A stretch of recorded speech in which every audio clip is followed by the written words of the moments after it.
नमस्कार। एक बहुत अच्छी कहावत, क्रोध पित्त निज छाती जारा।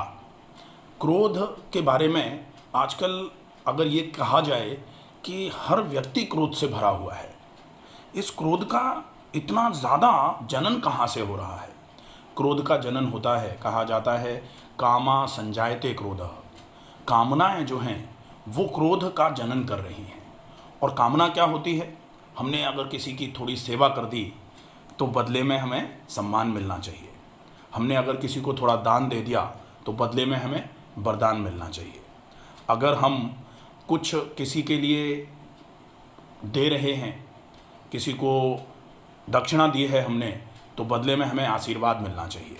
और ये जो कामनाएं हैं, ये मनोकामनाएं, मन की कामनाएं हैं, ये इनकी पूर्ति जब नहीं होती है तब फिर क्रोध का जनन होता है। और इनकी पूर्ति नहीं होने में सबसे बड़ा कारण क्या है? पूर्ति अगर नहीं हो रही है, किसकी नहीं हो रही है? जो हमने सोच रखा था। हमने जो सोचा था कि ऐसा करेंगे तो ऐसा मिलेगा, ये जो कहा जाता है ना, जिसको कि आपने अपेक्षा रखी थी और वो अपेक्षा जब पूरी नहीं हुई तो फिर आपको लगा कि आपने जो अपेक्षा रखी थी उसकी सामने वाले ने उपेक्षा कर दी। जबकि ज़रूरी नहीं है कि सामने वाला वही सोच के बैठा हो कि भाई आप कहेंगे और हम मना कर देंगे।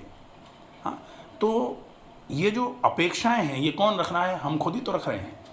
तो जब हम अपेक्षाएं रखते हैं और कोई और उन अपेक्षाओं की उपेक्षा कर देता है, तब फिर ऐसा लगता है कि हमारी कामना में विघ्न पड़ गया और विघ्न की वजह से क्रोध की उत्पत्ति होती है।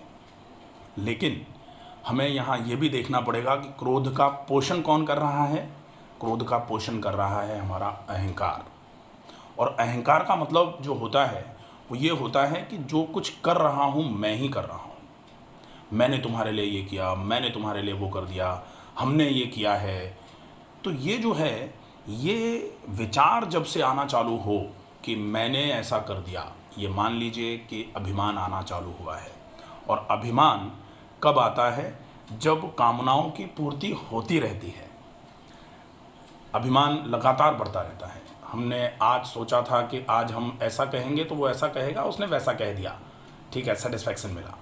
लेकिन वहाँ अंदर अंदर अभिमान थोड़ा और बढ़ गया। फिर हमने ऐसा बोलेंगे हम, वो वैसा बोलेगा, उसने फिर वैसा बोला, अभिमान थोड़ा और बढ़ा। और एक समय आया कि जब हमने 99 बार सामने वाले ने वही बोला जो हम चाह रहे थे, लेकिन 100वीं बार जो हम चाह रहे थे अगर सामने वाले ने वैसा नहीं बोला तो उस जो हमारा अभिमान था उसको ठेस पहुंचेगी। और वो पहुंचती हुई ठेस जो है वो कारण बनती है क्रोध का। इसीलिए बोला जाता है कि गुस्सा कोई किस पर करता है? अपनों पर करता है। और ये क्यों? क्योंकि कोई अगर पहली बार में ही कुछ मना कर दे तो उससे उतनी आसक्ति ही नहीं लगेगी। पहली बार किसी ने कुछ कर दिया, दूसरी बार कर दिया, तीसरी बार कर दिया, 5वीं बार कर दिया, 10वीं बार कर दिया और अंत में आके एक बार मना कर दिया।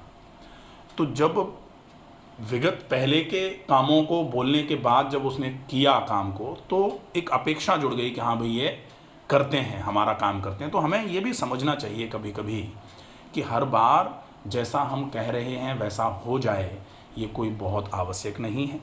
और अगर ना हो तो उसमें हमारे अभिमान को ठेस ना पहुँचे, इसके लिए हम बहुत आसक्त ना हो। कहा जाता है आसक्ति ही दुखों का कारण है। जब तक हम किसी भी कर्म में आसक्त नहीं होते हैं तो उस कर्म के पूरे ना होने पर हमको बहुत ज़्यादा परेशानी नहीं होती है, हम बहुत ज़्यादा दुखी नहीं होते हैं।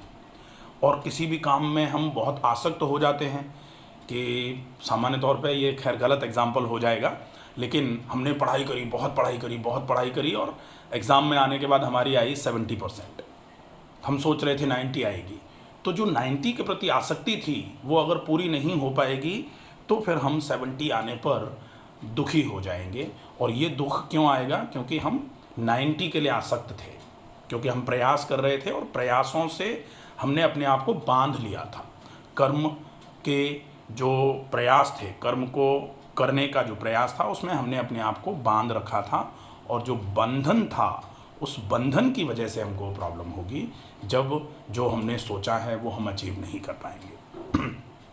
इसलिए कहा जाता है कि आप कार्य ज़रूर करें, लेकिन कार्य के लिए बंधना नहीं है। कर्म के प्रभाव ऐसे हमको मिलेंगे, कर्म का जो फल है, कहा जाता है ना कि योगः कर्मसु कौशलम। योग क्या है? बोले कर्म की कुशलता योग है। लेकिन कर्म की कुशलता क्या है? तब योगेश्वर भगवान श्री कृष्ण जी ने उस समय भी यही बोला कि कर्म की कुशलता उसको बोलते हैं कि आप कर्म तो कर रहे हैं, लेकिन कर्म के फल से आप बंधे नहीं, फलाकांक्षा से रहित होकर किया गया कर्म कुशल कर्म कहलाता है। और कुशल कर्म का मतलब यही है कि आप कर्म करें और कर्म का फल कैसा मिलना है ये ईश्वर पर छोड़ दिया जाए। हालांकि ये बहुत मुश्किल हो जाता है, ऐसा इसको करने में बहुत परेशानी भी आती है, लेकिन करत करत अभ्यास के जड़मति होती सुजान, ररसी आवत जाते ही सिल पर पड़त निशान। तो जो रस्सी आवत जाते ही, पत्थर पर अगर रस्सी से निशान हो सकता है तो कुछ भी संभव है, कोई दिक्कत नहीं है। प्रयास करेंगे निश्चित ही मिलेगा। क्रोध अगर बहुत ज़्यादा भरता जा रहा है मन में, तो आपको योग का अभ्यास करना शुरू कर देना चाहिए, बहुत अच्छा लाभ होगा। स्वस्थ रहिए, सुरक्षित रहिए।